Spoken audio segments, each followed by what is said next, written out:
Olá, pessoal! Sejam bem-vindos a mais um podcast do Instituto Crescer e Frutificar. Eu sou a Deise. Eu sou o Fábio.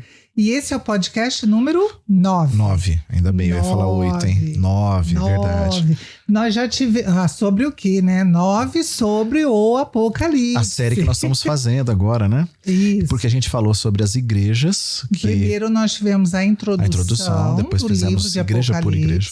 Isso. Então, quer dizer, depois de cada igreja, agora nós estamos nos finalmente, né? Estamos finalmente assim. Lógico que a mensagem... começo dos finalmente. Que a mensagem ela foi tratada para as igrejas, mas agora vem falar justamente o que as igrejas têm que saber, como é que é a obra de Cristo, como é que ela vai se concluir, né? Isso aí. Pessoal, e você que está chegando agora, né? Caiu de paraquedas aqui no nosso podcast, seja muito bem-vindo. Nós já temos eu ia falar a palavra em inglês, desculpem aí. Nós já temos um perfil no Instagram que tem toda a nossa série de Apocalipse e muito mais lá. Você pode nos seguir. Então, se você aliar o que nós vamos falar aqui hoje com o que tem escrito lá, você vai ter um material super legal para preparar sermões, para sua própria meditação, para dar aula de escola bíblica. Exatamente. A produção estava fazendo, quando você falou assim, quase falei em inglês, a produção fez assim. É porque ela não disse, né? Ela é tradutora, o que mais? Gente, eu fico trabalhando o dia inteiro com 2 línguas. Então, chega uma hora que eu começo a confundir, aí eu penso em inglês. Sim, mas o que você faz? Né? Vamos lá. Eu sou tradutora, sou revisora de livro, também escrevo. Então... Isso. Para quem não nos conhece, então, eu sou capelão, também sou pastor. A gente trabalha há quantos anos com educação? Mais 30, né? 30 anos aí. 30 anos. Eu comecei, um pouquinho mais ainda. Se contar do tempo de seminarista, porque também era ministério, então já vem mais de 30 anos com certeza. Nesse trabalho, né? E agora vamos então entrar nesse capítulo 4 e 5 de Apocalipse. Mas antes vamos falar um pouquinho a respeito da divisão do livro? Isso. Para eles entenderem em que parte que a gente está entrando agora. Exatamente. Muito importante a gente saber que existe uma pequena mudança aqui de cenário. Uma pequena? Uma grande Eu digo mudança. Pequena assim, porque às vezes você está lendo e você nem percebe que mudou, né? E olha só, gente, então, como quem nos assistiu lá no episódio número 1 a respeito do Apocalipse, sabe que nós comentamos a respeito dessa tríplice divisão do livro, que se baseia no versículo, quando Jesus fala para João, né? Registra as coisas, só um pouquinho. O quê? Apocalipse... Apocalipse 1:19, diz assim, eu tô lendo na NVT, né? Nova versão transformadora. Eu tô na NVI. Isso, hoje você tá... e nem mostrou a capa, agora mostra a capa também, porque toda vez ele mostra a capa, tá pessoal. Aqui, a Bíblia de Estudo, Thomas Nelson. É muito boa essa maravilhosa Bíblia, também. Muito boa mesmo. A minha é a Bíblia de Estudo de Spurgeon, né? Que é uma Bíblia muito boa para um estudo devocional. Mas vamos lá. Então, Apocalipse 1:19 diz assim: portanto, escreva o que viu, tanto as coisas que estão acontecendo agora, como as que acontecerão depois. Então, veja, Jesus falou para João registrar as coisas que dali para frente, ou aliás, na realidade, que ele já tinha começado a ver. Aí as coisas que são... e as coisas que vão acontecer. Então, essa é a tripla divisão de Apocalipse. O capítulo 1 é a primeira parte, que é a introdução não só do livro, né, que nós vimos que é uma epístola e tudo mais, mas a apresentação do que vai ser tratado. Os capítulos 2 e 3 são as coisas que, para João, são ou estão acontecendo agora, porque é a carta às 7 igrejas. Sim. E agora nós estamos entrando na perspectiva futura. Exatamente, que está por vir. Exato.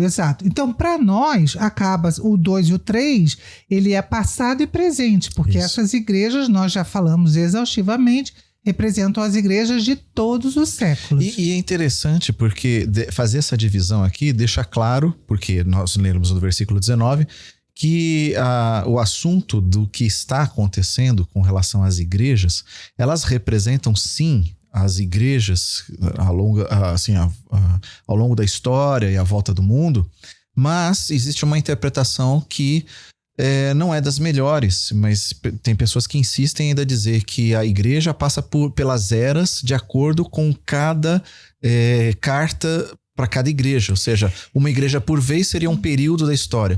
E a gente não consegue enxergar isso, inclusive pela diversidade cultural da igreja à volta do mundo, né?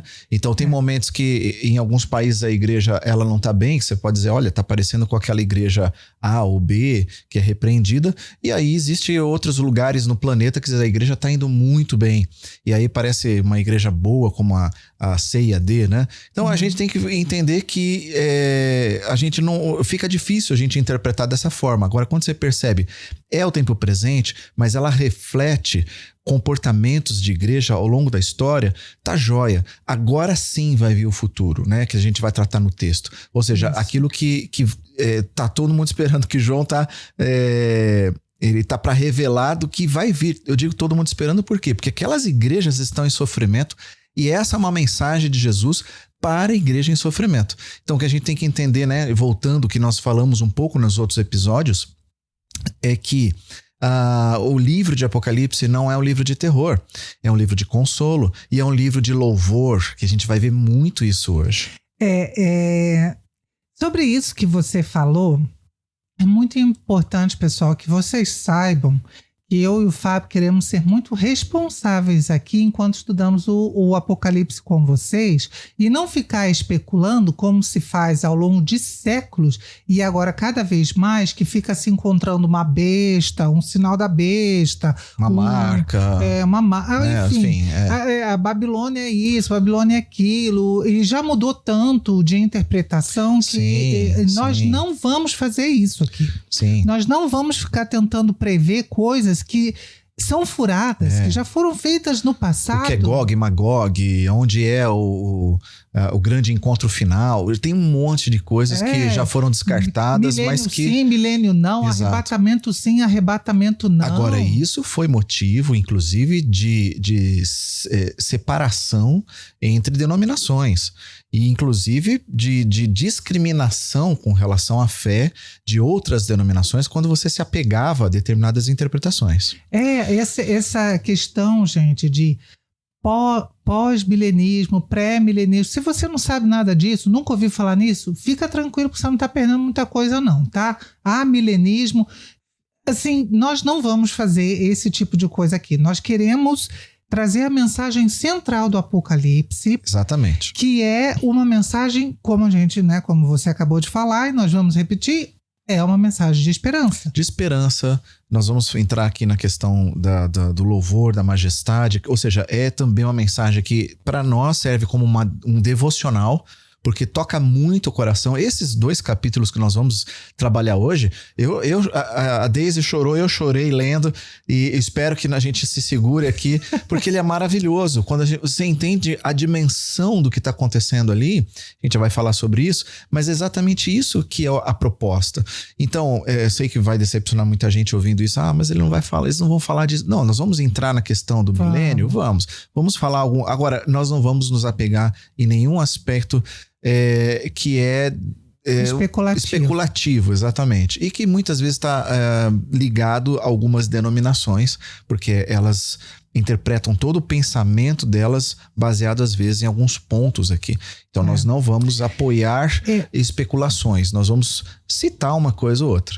Por exemplo, a questão aqui do capítulo 4, nós vamos ver que há uma grande mudança de cenário, realmente uma grande, porque até agora João estava sendo instruído por Cristo para escrever a carta que seria enviada, as cartas que seriam enviadas para as igrejas. Agora nós temos uma grande mudança de cenário. Aqui já é uma primeira especulação que alguns fazem.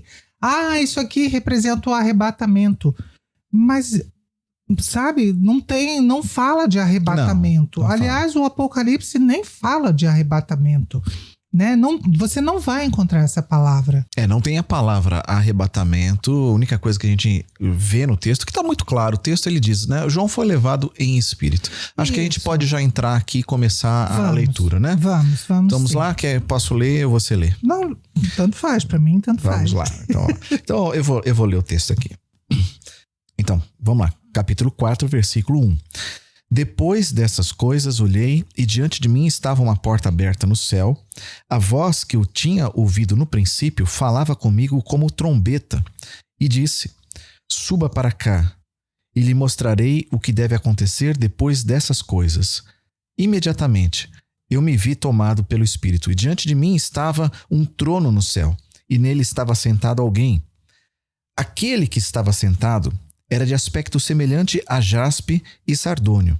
Um arco-íris, parecendo uma esmeralda, circundava o trono, ao redor do qual estavam outros 24 tronos, e assentados neles havia 24 anciãos. Eles estavam vestidos de branco, e na cabeça tinha uma coroa de ouro. Do trono saíam relâmpagos, vozes e trovões. Diante dele estavam acesas 7 lâmpadas de fogo, que são os 7 Espíritos de Deus. E diante do trono havia algo parecido com um mar de vidro, claro como cristal.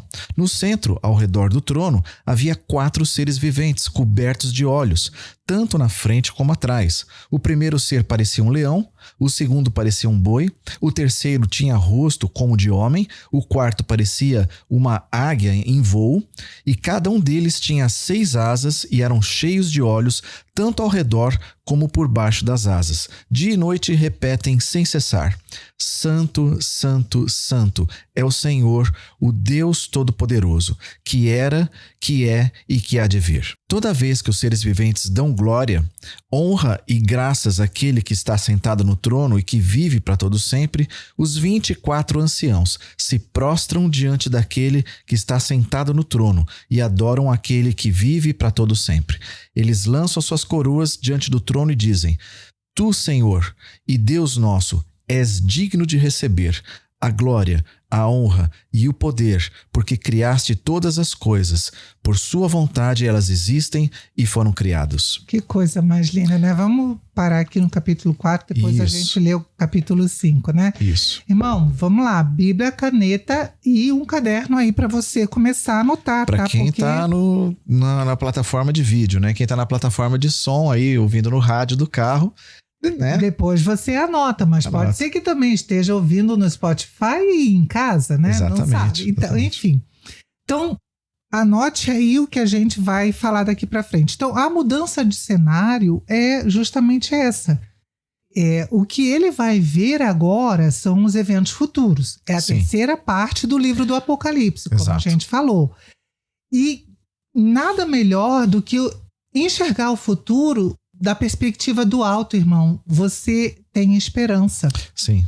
Né? Porque a gente tende a ficar, até hoje, quando eu e o Fábio conversávamos um pouco a respeito disso, a gente estava falando, a gente fica tanto olhando para o nosso mundinho, o quadradinho que a gente vive, e se esquece de levantar os olhos e ver que no céu existe um trono. Uhum. E o melhor de tudo, esse trono está ocupado.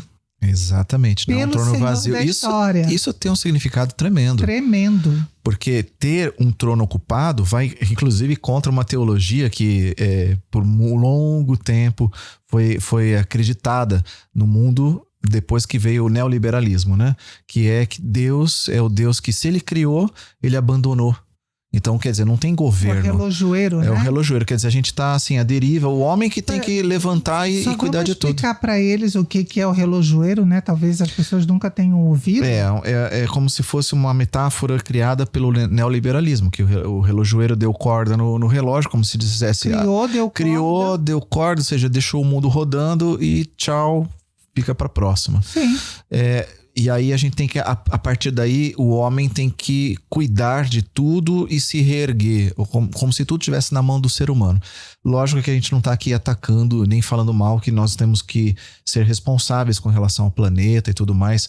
A gente acredita nisso. Mas é muito fácil você acreditar que o mundo só depende de nós. Aliás, isso até é tema de música, né? Na realidade, assim...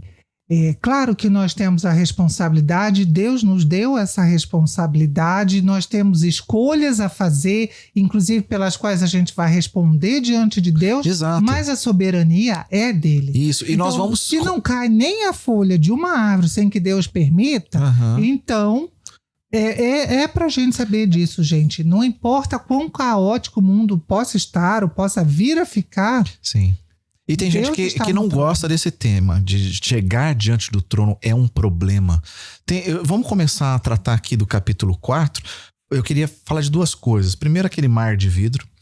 Mas antes eu quero falar sobre esse chamado, que eu acho que tudo começa aqui, nesse aspecto. Nós vamos ter um encontro com Deus e esse encontro ele tem que ser um encontro de redenção. Né? Aliás, tem que começar aqui com a redenção. Depois a gente vai fazer um encontro de face a face, como diz o apóstolo Paulo, né? Nós veremos face a face.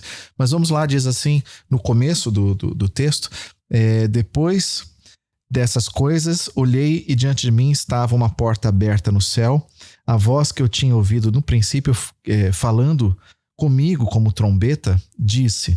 Então, João está falando com aquela pessoa que falou com ele no começo, né? Lá em Apocalipse 1. Isso, ou seja, é Jesus, né? Que ele já foi apresentado. E é incrível como ele fala, a voz que eu ouvi soava aos meus olhos, os meus ouvidos. Aos meus ouvidos como trombeta. Como trombeta. Então, esse primeiro aspecto que a gente tem que se deter. Porque a trombeta é um instrumento usado entre os reinos, vamos chamar assim, para dar atenção. Convocações, aberturas solenes, chamada de atenção porque está havendo uma invasão, ou então chamada para a batalha, inclusive quando o rei ia falar ou quando o rei ia receber alguém. Então o rei vai receber alguém, tocam-se as trombetas. Então a voz de trombeta é ao mesmo tempo a voz de Jesus fazendo convite. É a voz da convocação. É uma voz de convocação, é uma voz que está chamando a atenção, dizendo assim, vem, mas como se já estivesse anunciando lá no trono, lá no ambiente íntimo do rei, dizendo, tem um convidado chegando. Eu digo isso porque, deixa eu contar só essa história, que acho que é muito legal para ilustrar nossa ideia. Há muitos anos atrás, eu trabalhando com visitas às multinacionais, teve uma multinacional que foi a primeira que me chamou a atenção e eu percebi que algumas faziam assim. Que você esperava na recepção, se você marcou horário, marcou agenda com alguém que você vai conversar lá na empresa, o teu nome estava lá. A empresa que você representava e com quem você ia falar. Tinha um painel anunciando. Olha que interessante, esse anúncio aí. E o que é isso? É uma maneira de você honrar a visita. E, ao mesmo tempo, preparar aqueles trabalhadores que estão na empresa para dizer assim, olha, temos essas visitas hoje. Então, as pessoas que passam pela recepção já sabem quem vai visitar a fábrica. Então, é uma coisa muito parecida com o que acontecia no reino, né? Então, há uma chamada, a tocada trombeta, o rei vai receber, todo mundo ouvia. A nação ouvia, todo mundo... temos aqui um visitante. E o convite a João é como se dissesse aos céus e à terra, está chegando o meu filho João, que é o meu apóstolo, meu convidado para estar diante do meu trono. É interessante também porque a minha versão, o capítulo 4, começa com um então, para ligar com o capítulo 3. A impressão que dá João terminou de ouvir Jesus ditando o conteúdo da carta de Laodiceia. Então ele olha para o céu e quando ele olha para o céu tem uma porta aberta. Isso. E aí ele tá olhando aquilo e eu imagino, né, que vai vir dessa porta agora. Não vai vir nada. Aí ele ouve alguém dizendo, sobe, você que vai vir pra cá agora. Venha você, né? Venha você porque eu quero que você veja daqui de cima como eu vou dirigir o fim das coisas. Isso. Como eu vou pôr o ponto final na história. Isso. Então foi feito um anúncio, convite, né, em forma de anúncio. Ele sobe, diz em espírito, né? Que ele é tomado em espírito.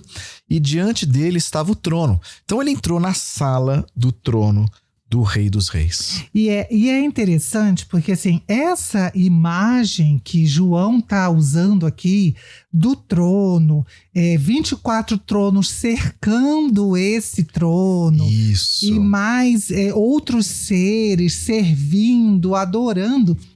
Era muito conhecida para os as pessoas que habitavam dentro dos limites do Império Romano. Por quê? Havia um trono, como que eu posso dizer, móvel, não é móvel. A ideia é de que ele era transportado pelas cidades, pelas visitas do imperador. Ele se sentava no trono, tinha as pessoas com quem ele dividia o poder, que eram os 24. Isso. 24 não, né?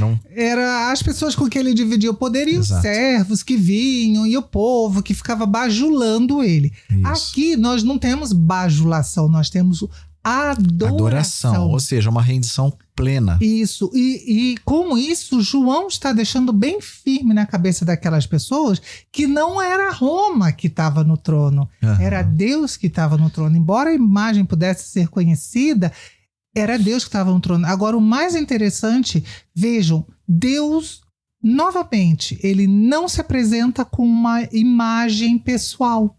Sim. Ele é comparado com pedras preciosas e, né, enfim, ouro na cabeça. Não, coroa de ouro na cabeça são os outros. Então, ele brilhava como pedras preciosas, ou seja, ele era um brilho ainda multicor. Exatamente. Não era um brilho branco só, né? Do trono tá saindo um arco-íris, né? Isso. Então, quer dizer, existe toda uma não só uma beleza, mas um resplendor de uma glória que, acredita assim, todos os tons deviam estar lá, né? Porque o arco-íris representa justamente como se fossem os tons de uma aquarela, né? Isso. E é toda a riqueza aí do brilho, a riqueza da luz. Da luz, e é interessante que você falou que queria falar a respeito disso. Então, além disso, diante do trono tinha um mar como de vidro. Não era um mar de vidro, né, gente?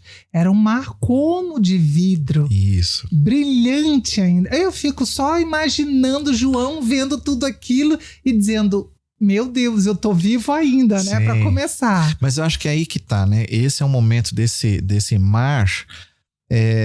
Ouvindo Luiz Saião, que é um teólogo maravilhoso. Um dos tradutores da NVI, né?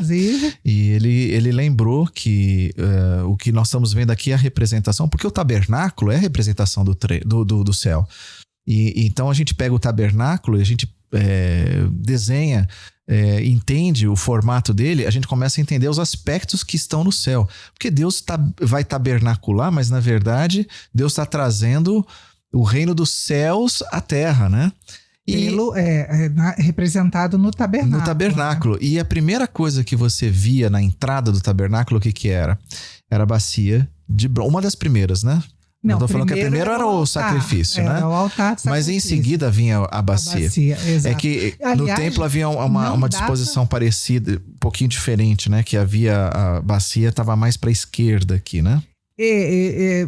Que tinha várias, na realidade, no templo, que tinha vários lugares para sacrifício dos animais. O tabernáculo era uma coisa mais simples, menor, né?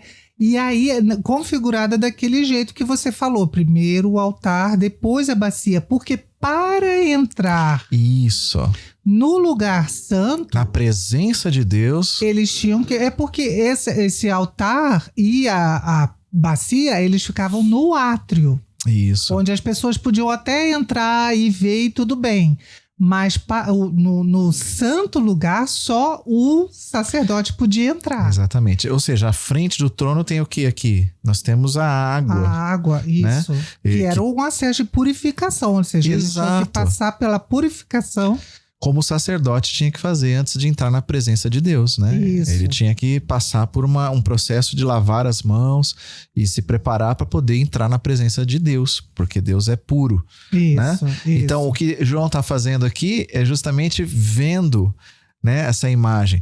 Gente, não dá para saber se isso é literal ou não é literal. O que dá para saber é o seguinte: o processo existe, é necessário e está sendo referido como uma coisa importantíssima. À frente do trono sempre vem uma necessidade de purificar quem vai chegar na presença dele. E Ezequiel tinha tido uma visão semelhante também no Antigo Testamento, que saía um rio debaixo do trono. Isso. Então é sempre assim, é o que você falou, né? O tabernáculo, depois o templo, que é uma coisa mais elaborada, aí não é uma pia só, são várias, e a que é usada para o sumo sacerdote é a mais especial, enfim. Mas tudo isso realmente representando o acesso a Deus e que depois nós tivemos em Cristo. Exatamente. Né? Ou seja, o tabernáculo e o templo. Que abertura linda, né? Maravilhosas.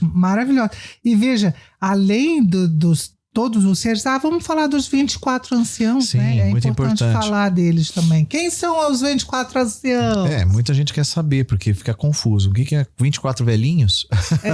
Não, primeiro é legal, é bom que você falou isso. Ancião, gente, não é necessariamente velho, tá? Nesse caso aqui, anciãos são conselheiros. Isso. Como experientes, Davi tinha a sua corte com seus conselheiros. Não que Deus precise de conselho, né? Deus não precisa de conselho, mas ele está distribuindo poder para essas pessoas. Isso. Quem são essas 24 pessoas? Então, quem faz o eco da vontade de Deus, que são esses 24 homens experientes. 24 tronos com homens experientes. Eles foram, digamos, o início de Deus. Isso. Na antiga e na nova aliança. Isso. Na antiga aliança são as tribos de as 12 tribos Israel, que estão representando, na verdade, toda a história, como Deus traçou através da história do povo de Israel, a chegada da revelação dele. Né? Então, a palavra dele veio pela história de Israel. Então, os 12 primeiros aqui, que formam 24, né? Os 12 primeiros, tá justamente se referindo a gente perceber que a palavra de Deus está escrita na história desse povo.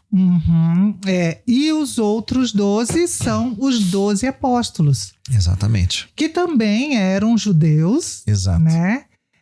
Mas que são os representantes da igreja, da nova aliança. Ou seja, ali nós temos a representação total da liderança do povo de Deus. Isso. Tanto no Antigo quanto no Novo Testamento. Eu falei eco justamente para entender que Deus, ele que é a sabedoria em pessoa, ele tem os seus conselheiros não para aconselhá-lo, mas para fazer justamente eco da mensagem dele e da verdade que ele tem. Então, é uma delegação de poder que Deus fez tanto para os patriarcas das 12 tribos de Israel, quanto para os 12 apóstolos de serem aqueles que dariam o início ao povo de Deus. Isso. Né? Isso. Enfim. Um historicamente e o outro ali na ação, né?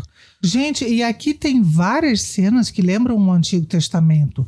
Trovão, relâmpago, lembra estrondo. Inclusive o Monte Sinai. Isso.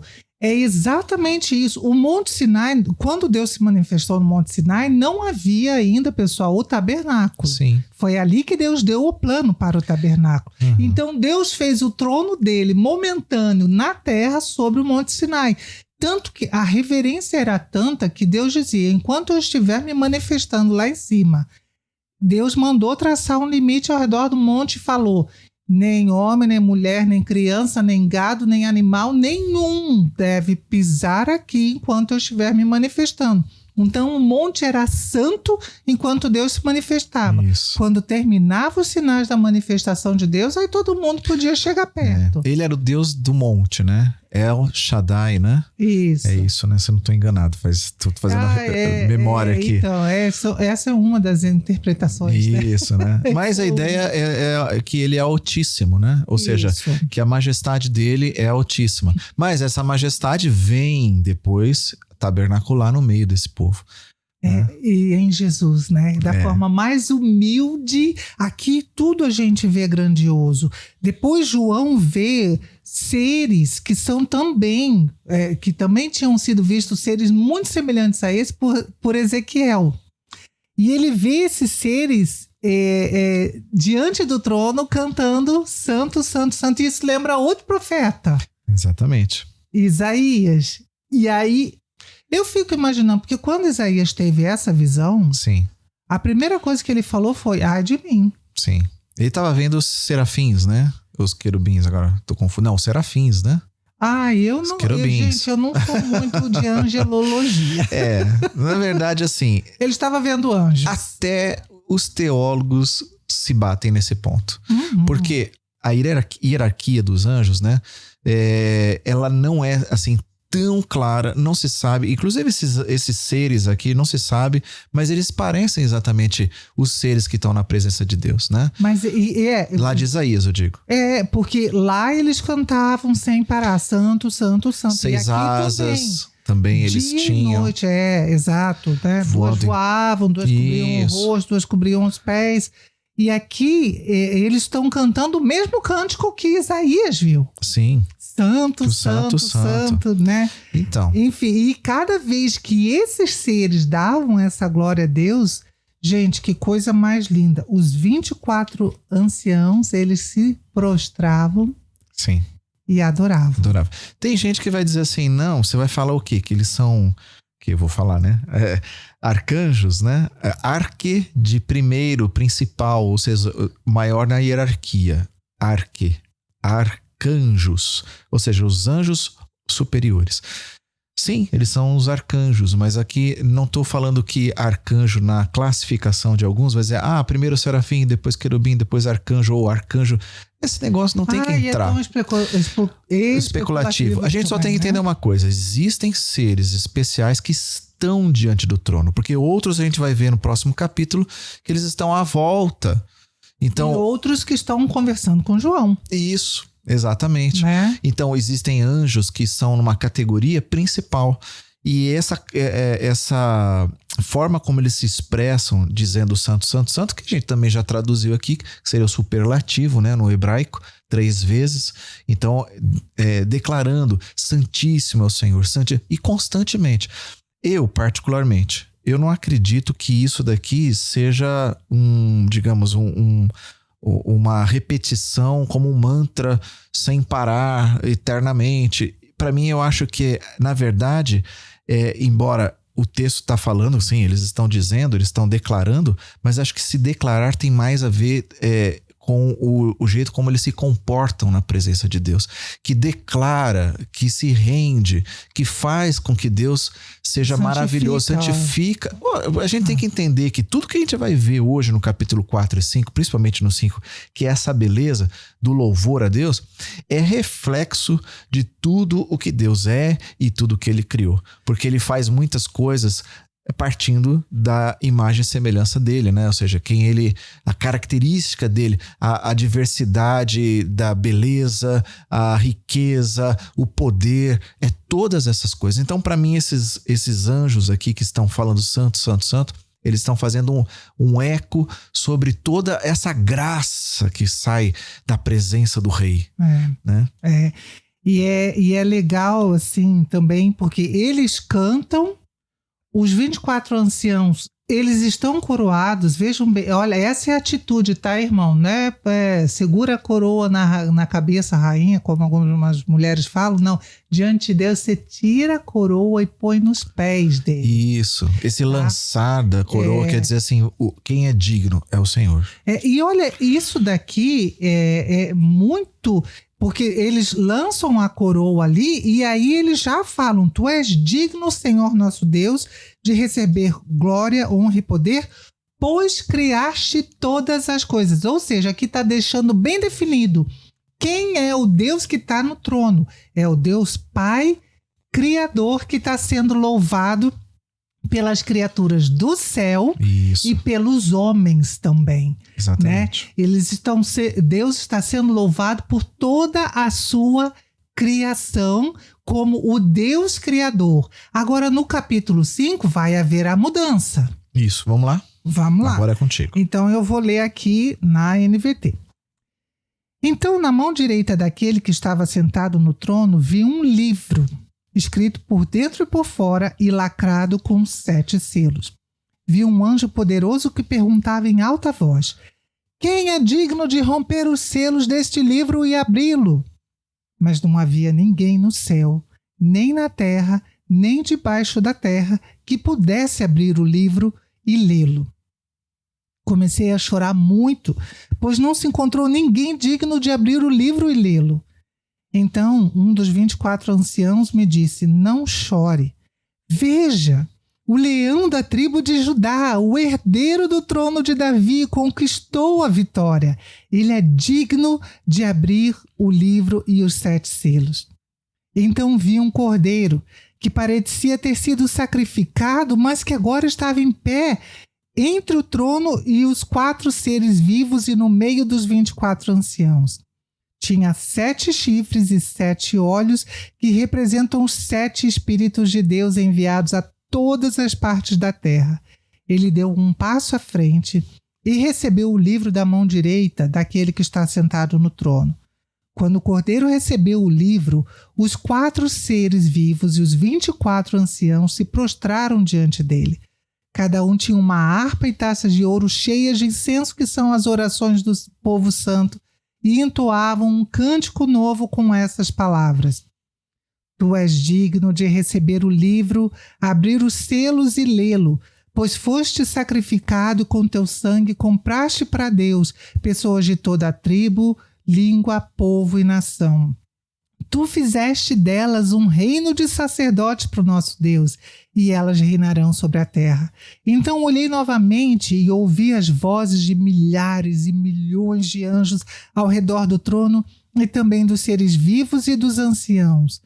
Cantavam com forte voz: Digno é o cordeiro que foi sacrificado de receber poder e riqueza, sabedoria e força, honra, glória e louvor. Depois ouvi todas as criaturas no céu, na terra, debaixo da terra e no mar cantarem: Louvor e honra, glória e poder pertence àquele que está sentado no trono e ao Cordeiro para todo sempre. E os 4 seres vivos disseram: Amém. E os 24 anciãos se prostraram e adoraram. Que muito coisa bem. Linda. Lindo, lindo. Porque eu acho que a primeira coisa que tem que se trabalhar é, primeiro, o que é esse rolo? Então, e o mais interessante desse rolo que está escrito por dentro e por fora. Sim. Esses pergaminhos, gente, naquela época não era comum escrever dos dois lados. Realmente não era comum. Exatamente. E uma das coisas que pode ser aqui nesse caso, não sei o que você leu dentro do teu estudo, mas eu li que na antiga Roma os únicos documentos que eram selados com 7 selos eram os testamentos.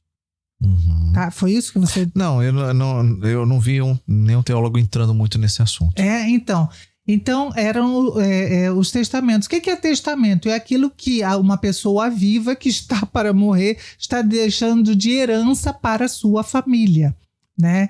Então, isso daqui seria o testamento, não que Deus estivesse para morrer, né? Mas Cristo já tinha morrido e ressuscitado. Uhum. Então era o testamento escatológico, é a herança escatológica de Deus para o seu povo. Isso. Livro em algumas traduções, mas não havia livro como nós conhecemos hoje, né? A ideia é de um rolo. Esse rolo aqui, ele tá lacrado, né? E aí vem aquela questão: ninguém tem dignidade nem de olhar para esse rolo. E esse rolo vai ser trabalhado aqui nos próximos capítulos, dizendo como é que vai ser o desfecho da vitória. Cada selo que vai sendo aberto vai desencadeando acontecimentos. Eventos. Mas o que é isso no final das contas? O que esse rolo está tratando? Você falou um testamento. É fantástico essa comparação com que Roma trabalhava um rolo tão importante que tivesse essa quantidade de selos. Mas a importância aqui que está apontando é justamente o final do mal. Então, o que é o cordeiro que é digno? Porque ninguém tem condições de levantar a cabeça. João está chorando porque ele entrou numa angústia tão grande, porque ele percebeu que não existe absolutamente nada no universo que possa ter dignidade de resolver o problema do mal. E quem que vai resolver? E a gente não fica pondo esperança nos homens aqui da terra de que vai vir um governo que vai ser super justo e, enfim, e vai resolver o problema do Brasil, vai resolver o problema do mundo. Pois é. Não é. Jesus já resolveu. Ele começou a resolver esse problema quando ele encarnou, quando ele morreu, quando ele ressuscitou. Agora, o ponto final é quando ele voltar. Esses eventos vão preceder a volta dele. Exatamente. Mas ele já está... acontecendo em curso. Isso, tá já, em curso. Exatamente. A vinda do reino já chegou, é o tal do já e ainda não, né? Sim. Nós já vivemos o reino de Deus à medida que a gente tem ele dentro de nós e em comunidade, como uma comunidade dos remidos no reino, mas ele vai ser finalmente implementado com a destruição do mal, como você falou, quando o Senhor Jesus voltar. Exatamente. E é estranho até pensar que João entrou em angústia e pranto, né? Ele começa a chorar e aí vem um deles e diz assim... Eu acho que é natural, né? A gente sempre fica, quem é que vai resolver essa questão? Mas a pergunta é um homem apóstolo, né? Que vivenciou e conhece a mensagem da salvação, né? Mas parece que a dimensão que ele entrou do horror, que é... o mal... Depender de homens pecadores também, não tem nada no universo. O mal, ele tá penetrando todas as coisas existentes depois da queda de Adão. Deus falou para Adão, logo em seguida, como sentença: maldita é a terra por tua causa. Sim. Ou seja, a criação se tornou maldita. Sim. Ela também não está na mão da criação resolver o problema. O mal estava numa classe de anjos que caíram. Ou seja, ele estava numa esfera espiritual. Mas no momento que você pega todo o universo e você abre a porta e o mal entra e penetra, ele está destruindo todas as coisas. Trevas, né? Exato, ele está destruindo todas as coisas que Deus criou. Né? Desde do mundo angelical que está caindo e Deus interrompe, até as coisas criadas. A gente fala muito do versículo: o mundo jaz no maligno, o mundo jaz no maligno, e a gente nem sabe o que é jazer, né? Sim. O verbo jazer. Por exemplo, numa lápide, tá, aqui jaz o fulano de tal. Ou seja, o mundo está morto no maligno. Isso. A ideia é essa. Ele trouxe o império da morte. Da morte, exatamente. Da destruição. Então, acho que o que ele está vendo ali é um livro que vai trazer a libertação do universo, de todas as coisas criadas e inclusive do mundo celestial, como diz, né? Que nós estamos aí debaixo de poderes, potestades espirituais que governam o mundo hoje, o universo, o mundo físico, através do mal, mas que já foi vencido na cruz, mas que a gente está entendendo aqui que João ele viu isso daí, então ele se angustia porque está faltando alguém que é digno, ninguém levanta os olhos. É engraçado que ele é levado ao céu pela voz de Jesus e ele chega lá e ele não vê Jesus, ele vê o Pai sentado no trono. Sim. E todo aquele cenário da corte real. De repente, quando ele tá aqui chorando, alguém vem... Opa, bati aqui no microfone. Um dos 24 anciãos vem para ele e diz assim: não chora, veja, isso está na minha versão, né? Veja, o leão da tribo de Judá. E eu imagino João, né? Onde? Que ele sabe quem que é. Ele andou, ele reclinou a cabeça no peito desse leão da tribo de Judá, né? Onde? E em vez de um leão entra um cordeiro. Gente, isso me arrepia. Isso realmente me arrepia. Imaginar esse cordeiro chegando, e é engraçado que ele fala que ele tinha acabado de ser sacrificado. Ou seja, ele ainda estava com a marca da degola, esse cordeiro, e provavelmente com algum sangue. Com sangue ainda vivo, né? Mas ele vem com 7 chifres e 7 olhos. Isso. Nossa, que cordeiro estranho. Não é um bode, gente. É um cordeiro. É um cordeiro. De verdade. É que chifre tem um símbolo muito grande de poder. De né? poder. São 7 porque é o Perfeito. Pleno poder. Perfeito. É o pleno poder. E são 7 olhos por quê? Porque é a onisciência. Exato. Ele sabe tudo. Ele vê. Por isso que ele fala para as igrejas: eu conheço as tuas obras. Sim. Né? E então, é o Espírito Santo, né? Porque fala aqui que os 7... Perdão, vamos voltar aqui no texto que eu tô meio perdido. Tá. Qual versículo? Pois viu o cordeiro. Versículo 6. Assim, versículo 6, exatamente. Aí diz assim, aqui na minha versão, né? Tinha 7 chifres, depois... É porque o versículo 6 ele é grande, né? Isso. Parecia estar morto, né, no centro do trono, ok? Ele tinha 7 chifres e 7 olhos, que são os 7 Espíritos de Deus enviados a toda a terra. Então, quer dizer, esses 7 Espíritos enviados é o Espírito Santo, né? É a plenitude do Espírito que na ele... onisciência de Deus, exatamente, sondando toda a terra. Por isso Jesus deixou claro, né? Eu vou para o Pai, mas não vos deixarei órfãos.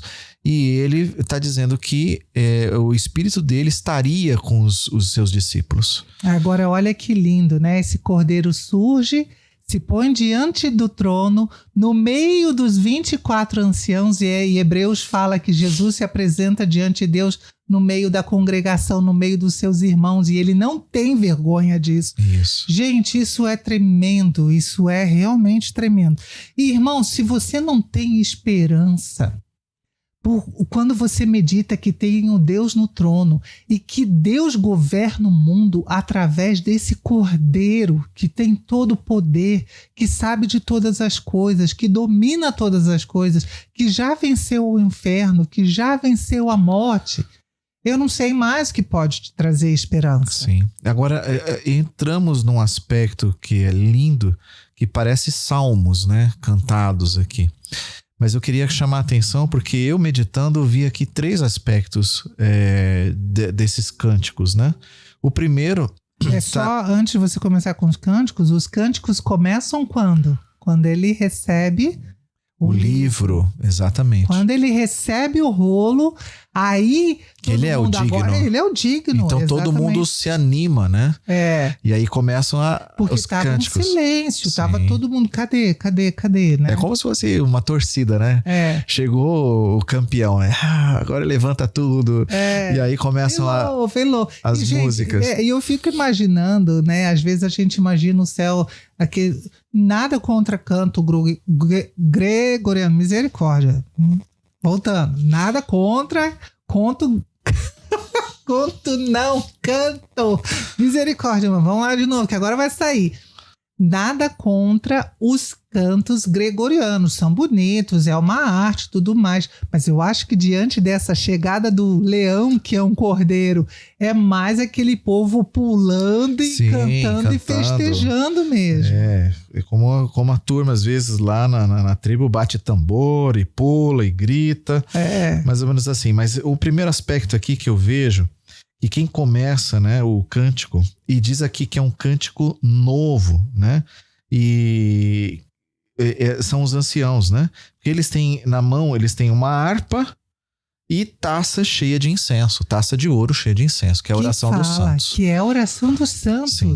Olha, irmão, tudo que você ora tá lá acumulado diante de Deus e vai fazer parte do juízo de Deus. Sabe, toda vez que você dobrou o teu joelho pedindo ao Senhor justiça, e ela não veio naquele teu tempo, ela vai vir. Sim. Essa oração está guardada lá diante do Senhor e essa justiça vai vir. Sim, e aí eles estão com harpas, quer dizer que agora eles vão festejar, e eles estão com essas orações como se fosse incenso, né? Que é interessante esse aspecto de perfumar o ambiente onde está o rei. Então o rei, ele tem essa dignidade de receber esse perfume, de estar num ambiente agradável. Eu me lembro que quando eu voltava às vezes de algumas viagens que eu tinha que fazer, chegava no aeroporto aqui em Curitiba, no Afonso Pena, e tem um fabricante de perfume que ele colocou no corredor da chegada onde você vai pegar a sua mala que você despachou, colocou o ambiente perfumado com um perfume especial, fazendo propaganda nas paredes, óbvio, né? Claro. Mas um perfume bem gostoso, né? Então, a sensação que dava com a mente que você tem, tô chegando em casa, né? Assim, ufa, já tô aqui pisando. Ou tô chegando em Curitiba, essa cidade linda. Falou a curitibana? É, claro. Né? Então... Você tem um conjunto, né? A tua mente tem um reforço. Então o que está acontecendo aqui é que essas orações dos santos que subiram, estão perfumando como incenso o ambiente, está reforçando a ação que o Cordeiro vai fazer. Né? Tudo começa com cântico. Ou seja, ele só recebeu o livro e todo mundo diz, agora vai. Sim. Agora vai. Agora aquilo que a gente estava esperando a nossa vida, que as pessoas zombaram de nós como se não fosse acontecer, agora vai. Isso. O primeiro cântico aqui, como diz, é um cântico novo, porque é um cântico sobre dignidade, né? Ele tá, ou seja, irrompeu um cântico diferente, porque agora está se cantando a dignidade desse cordeiro, e que é um cordeiro que foi escolhido não por homens. Foi o cordeiro que foi convidado ou seja, Deus escolheu esse cordeiro. Quem é? O filho dele. O filho dele foi escolhido. E esse é o homem digno de comprar, que diz o texto aqui, dignidade dele, de comprar, de constituir reino e constituir sacerdotes. Olha que coisa tremenda. Esse cântico novo está irrompendo com essas ideias. Esse cordeiro agora, esse homem que foi escolhido por Deus, ele venceu e agora ele tem toda essa dignidade, porque ele comprou, porque ele fez um reino novo, porque ele trouxe o sacerdócio sobre esse reino. Essa é a reconstituição do Jardim do Éden. E é interessante porque o pacto que Deus fez com Israel lá em Êxodo ainda, ele falou, vocês vão ser para mim um reino e sacerdotes, e era uma nação só. Aqui a gente vai ver depois, né, que tem pessoas de todas as nações. Exato, mas gente, olha lá, vamos voltar no tempo. O projeto de Deus era justamente que o homem governasse e fosse representante de Deus sobre a criação. Então o Éden é a junção entre o planeta, a obra criada física, com a presença de Deus, o espiritual unindo. E o homem seria o representante desse... O Éden era também uma figura do céu. Exatamente, mas aí é onde está tudo, né? Deus está presente em todos os lugares. O que aconteceu nesse jardim? O que aconteceu? Porque o certo seria dar uma continuidade. Deus falou assim, multipliquem-se, né? Para Adão e Eva, né? Ou seja, era para ter uma diversidade.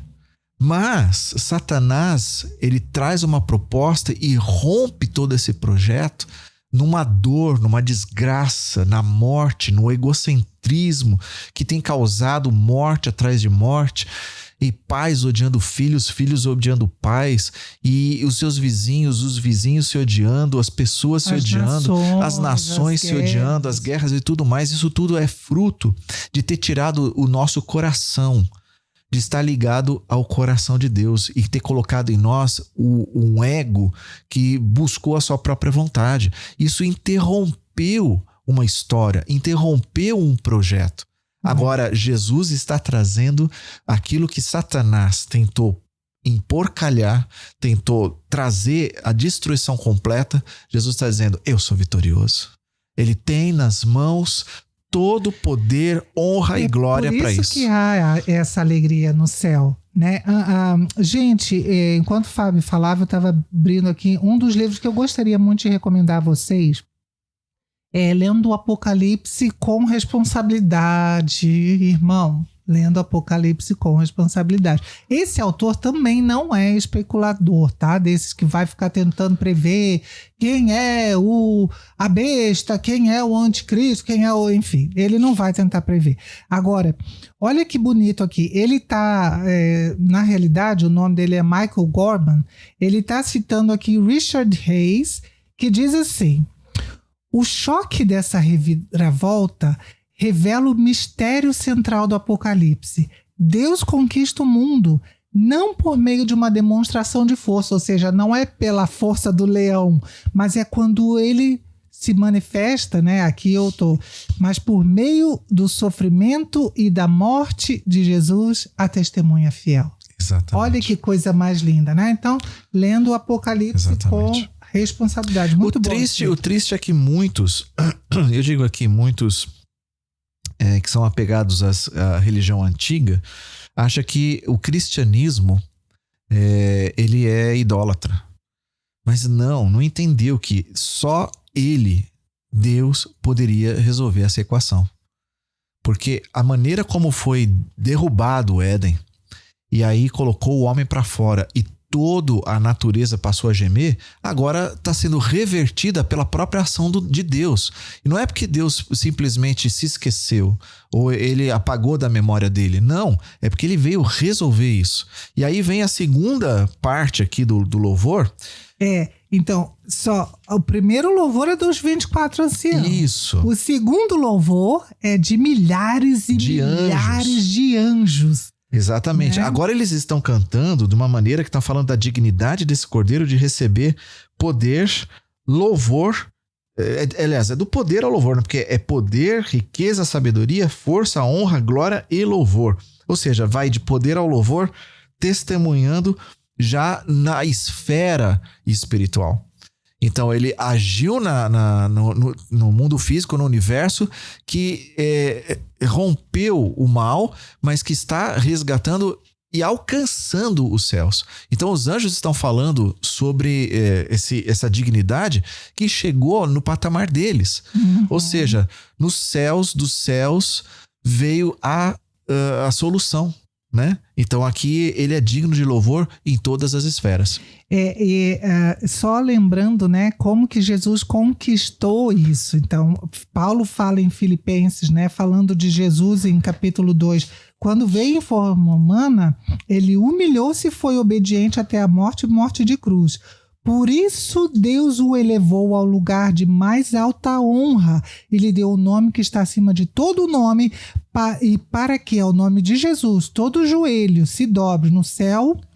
Aqui nós estamos vendo no céu os 24 anciãos e os anjos, e na terra e debaixo da terra. Ou seja, irmãos, Deus conquistou o poder, a vitória sobre o império das trevas através da humilhação de Cristo. E isso deveria ser um indicativo para a gente de que não existe pessoas VIPs aqui na Terra. Não. Ninguém é digno. Ninguém é digno. Agora existe um Deus que se tornou homem e esse homem está representando a gente lá. Oh, glória, com honra e com todo louvor.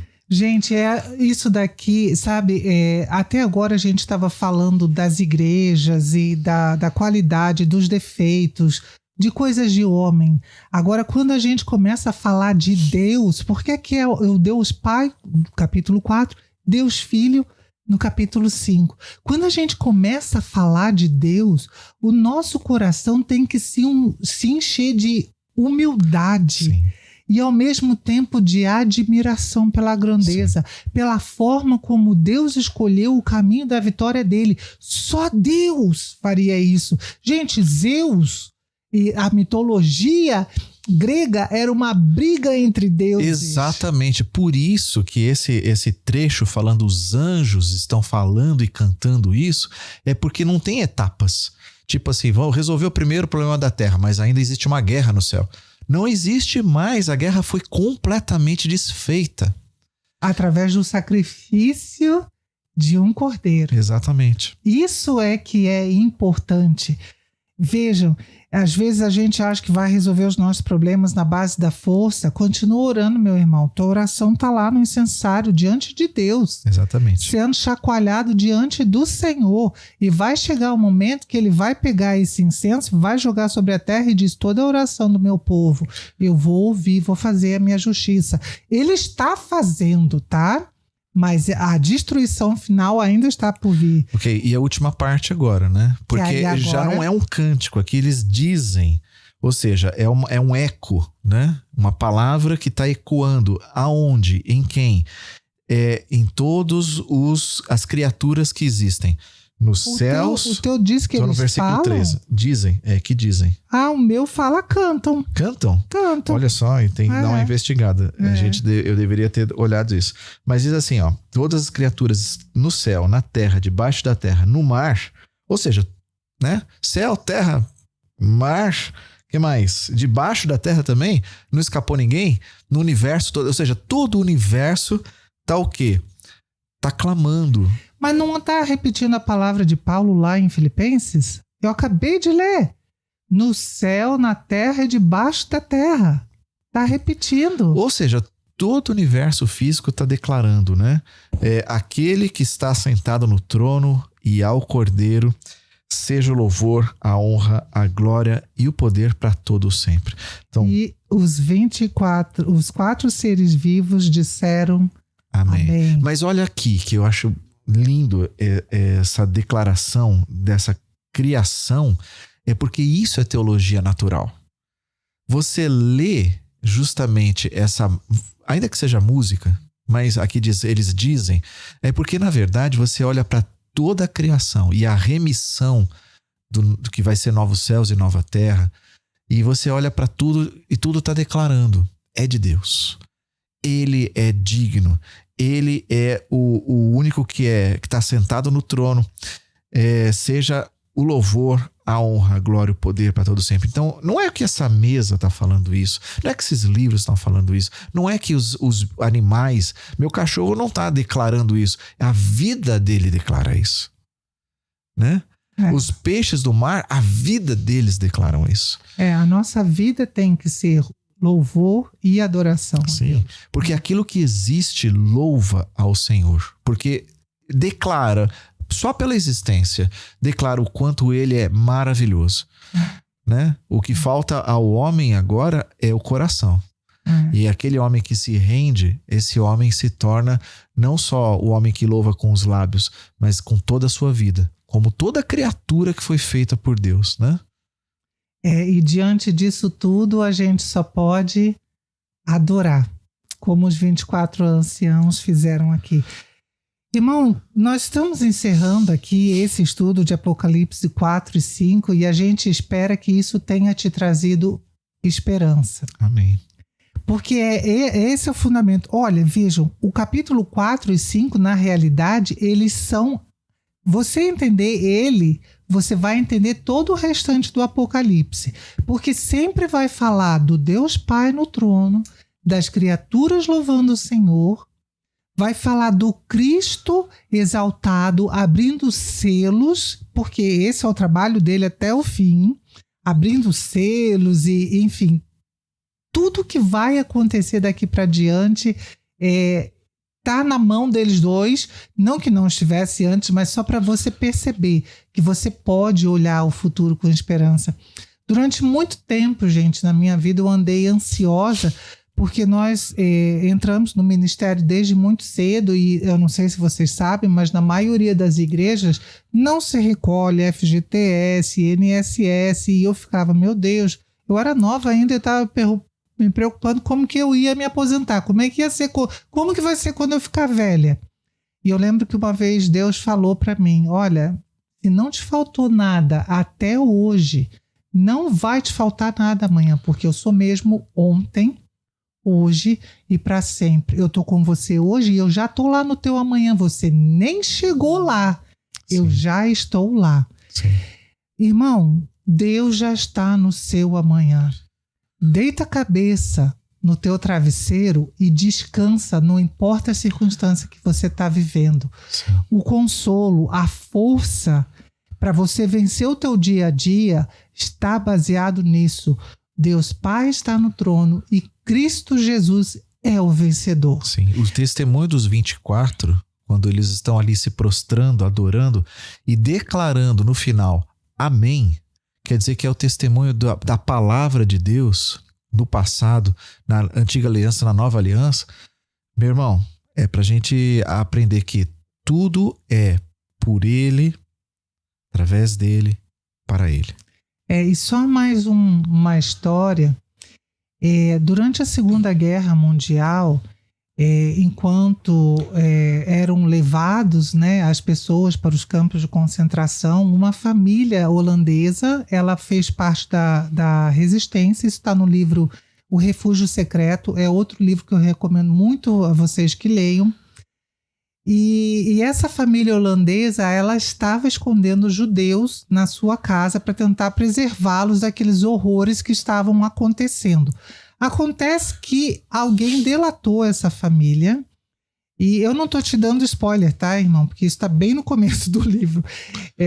Alguém delatou essa família e eles acabaram indo parar nos campos de concentração. Conseguiram preservar os judeus, mas eles acabaram indo. E o que dava força para que escreveu o livro, que é Corrie ten Boom, perseverar, é que ela lembrava de uma plaquinha que o pai dela, e nós estivemos nesse museu lá na Holanda, uma plaquinha que o pai dela tinha lá decorando a casa que dizia: Jesus é vitorioso. Foi isso que fez ela vencer os horrores da Segunda Guerra Mundial, e tudo que ela sofreu foi se lembrar que Jesus é vitorioso. Amém. É isso aí. Vamos encerrando por aqui e esperamos você no próximo episódio, que a gente quer compartilhar com você essa bênção, né? Desses textos. Agora eu acho que talvez você tenha percebido que o Apocalipse não é tão assustador, né? Não, e ele é misterioso, mas não se apegue nas coisas que a gente realmente não tem capacidade de entender. Sim. Viva aquelas que a gente consegue. Isso. Que texto devocional lindo que a gente leu hoje, né? Isso. E é isso aí. Então, até semana que vem. Semana que vem não, desculpa. Até o próximo episódio, né? E aí a gente se vê lá. Um abraço. Aí. Tchau, tchau. Tchau, tchau.